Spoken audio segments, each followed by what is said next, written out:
বাচ্চা সালাউদ্দিন 9 বছর বয়স, আমাকে দেন না। আর কথা বলছি বুঝতে পারছেন তো? সালাউদ্দিন আইবি, হ্যাঁ, আজকে পৃথিবীর মুসলমান তাকে ডাকছে জাল্লা। আর কি সালাউদ্দিন আইবি আসবে না? আর কি মোহাম্মদ কাসিম আসবে না? আর কি খালিদ বিন ওয়ালিদ আসবে না? আমাদেরকে কেউ ডাকছে না, আমাদেরকে পৃথিবী থুতু ফেলছে। এতগুলো সব বেকার, কথা বুঝে আসছে? আর আজকে কিন্তু সেই সালাউদ্দিন আইবিকে লোক ডাকছে। সালাউদ্দিন আইবি তখন 9 বছরের বাচ্চা, যখন এই কথা বললেন, দোকানদার বললো বাবা ওটা গিফটের ফ্রিতে দেওয়া হবে, গিফট করা হবে। বাচ্চা বলতো আমাকে দেন, আমি আমাদের মসজিদে লাগাবো। দোকানদার তখন বলছে এটা গিফট তাকে করা হবে যে এই মেহরাবটাকে মসজিদে আকসা বাইতুল মুকাদ্দাসে গিয়ে লাগাবে। জোরে বলুন সুবহানাল্লাহ। মসজিদে আকসা বাইতুল মুকাদ্দাস তখন সেলিবিয়াদের হাতে দখল। সেলিবিয়া মানে বুঝতে পারছেন? খ্রিস্টান সৈন্যদের হাতে। আর খ্রিস্টান সৈন্য মানে তখন পৃথিবীর বিরাট শক্তিশালী তারা, কয়েক লক্ষ। এক কিতাবে আছে 4 লক্ষ, আর এক কিতাবে আছে 10 লক্ষ।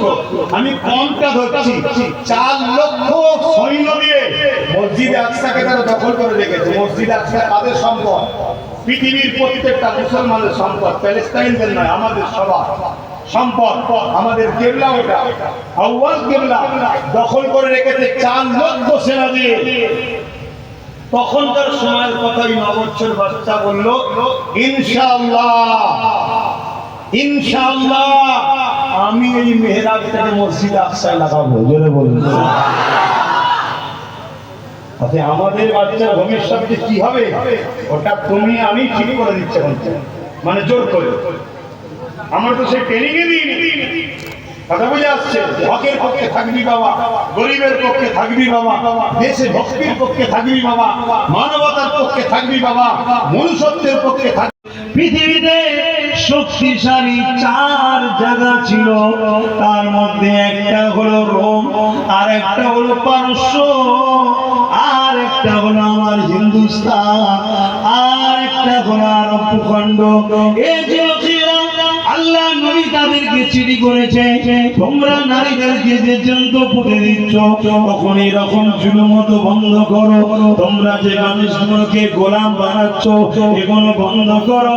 এই দুনিয়ার শাসকের অত্যাচার বন্ধ করো। যদি বন্ধ না করো আমি মুহাম্মদ তোমাদের বিরুদ্ধে সংগ্রাম করব।